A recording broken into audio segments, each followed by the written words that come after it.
Rianus Meliala. Selamat malam Mbak Mufina. Iya, Prof.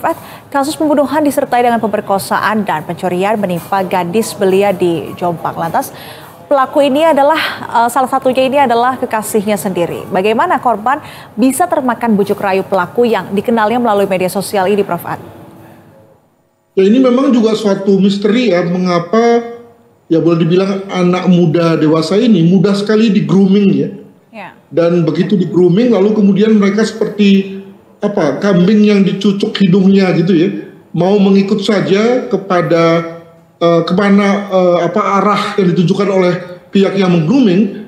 Betapapun situasinya amat membahayakan bagi dirinya.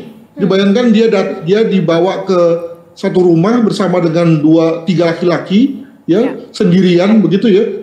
Tentu itu kan membahayakan sekali. Itu yang pertama. Yang kedua juga jangan lupa bahwa 3 pria ini sebetulnya bukan pria yang pemberani nampaknya. Mereka hanya berani kalau rame-rame gitu ya. Dan lagi ditambah dengan penggunaan atau mengkonsumsi miras. Nah, miras itulah yang kemudian membuat mereka berani, mampu melakukan hal-hal yang tidak mereka mampu lakukan pada saat mereka sadar.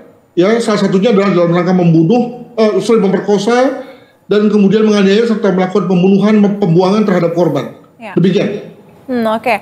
Ya, jadi ada 2 faktor, grooming dan juga karena pelaku ini melakukan aksinya dengan alkohol seperti itu. Dan kalau kita lihat korban dan juga pelaku ini kan kenal dari media sosial dan juga aksi kriminalitas yang dilakukan oleh pelaku tidak hanya ruda paksa, pelaku bahkan membunuh korban dan membuang jasadnya ke sungai untuk menghilangkan jejak. Lantas kalau Anda melihat kasus ini, apakah aksi ini sudah direncanakan para pelaku sebelumnya atau ini dilakukan secara spontan karena di bawah pengaruh alkohol atau seperti apa Anda melihat kasus ini? Jadi dalam dunia hukum maka yang namanya perencanaan itu tidak lalu tentu harus ada tulis-tulisan, ada surat keputusan atau ada gambar-gambar, tidak, tapi cukup dengan ketika seseorang si pelaku itu melakukan suatu perbuatan yang khusus dan khas gitu ya. Dengan kata lain perbuatan itu tidak dilakukannya sehari-hari, tapi dilakukan secara khusus, secara khas saat terkait dengan kejahatan tersebut gitu. Jadi ketika dia memutuskan mengajak si wanita itu untuk datang ke satu rumah, lalu kemudian mengundang 2 orang laki-laki lain, lalu kemudian ketiganya lalu membeli minuman keras dan mengkonsumsinya dan kemudian kembali ke rumah, lalu kemudian menggagahi wanita tersebut, itu pada dasarnya sudah termasuk dalam kegiatan perencanaan. Maka ketika polisi nampaknya memakai pasal perencanaan, wah itu saya kira tepat sekali ya untuk kemudian mengganjar perbuatan mereka. Begitu.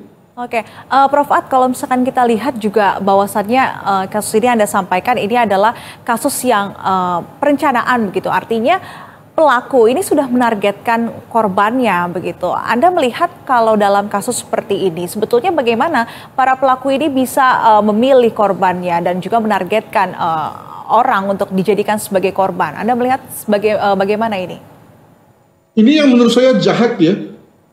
Jadi begini, ada saja kemungkinan korbannya adalah korban random dan pelaku juga pelaku yang stranger. Juga di daerah seperti ini juga pernah juga ada kasus yang kemudian lalu ada anak-anak bahkan bukan SMA ya, masih SD atau SMP lewat lalu kemudian disergap oleh orang yang tidak dikenal, lalu kemudian dia diruda paksa di semak-semak dan kemudian lalu dibunuh. Nah, itu yang terkait dengan random korban dan random juga segi pelaku. Nah, ini kan enggak, ini kan si pelaku adalah konon adalah pacar korban yang lalu kemudian sudah memberikan semacam trust ya, menimbulkan trust pada diri korban ya, maka kemudian kita pakai istilah grooming gitu kan. Dan dengan begitu lalu korban seperti mau saja dibawa kemanapun, bahkan juga ke tempat di mana dia mengakhiri ajalnya. Ini kan jahat sekali kan. Nah, inilah yang menurut saya menjadikan lalu sisi sadis dari kejahatan ini. Demikian. Oke, tapi kalau kita lihat memang ini ada grooming karena mengingat korban ini usianya 17 tahun. Tapi pelaku yang merupakan kekasih korban ini juga sebetulnya masih usia belia begitu Prof. Ad. Nah, Anda melihat apakah ini pengaruh sosial media hingga remaja begitu usia belia nekat melakukan aksi sejauh itu? Bagaimana Anda melihatnya?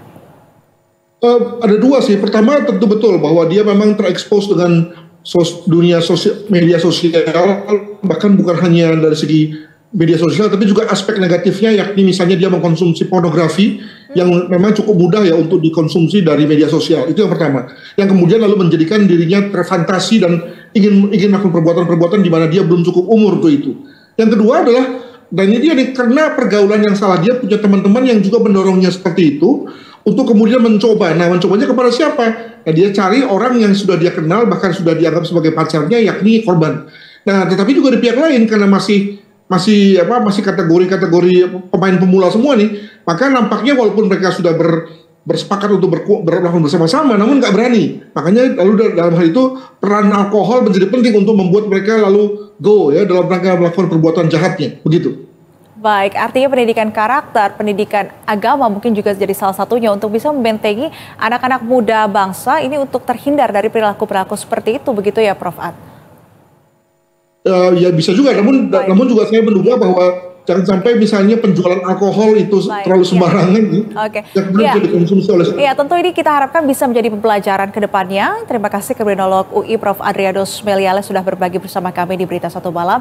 Selamat malam dan salam sehat, Prof. Terima kasih.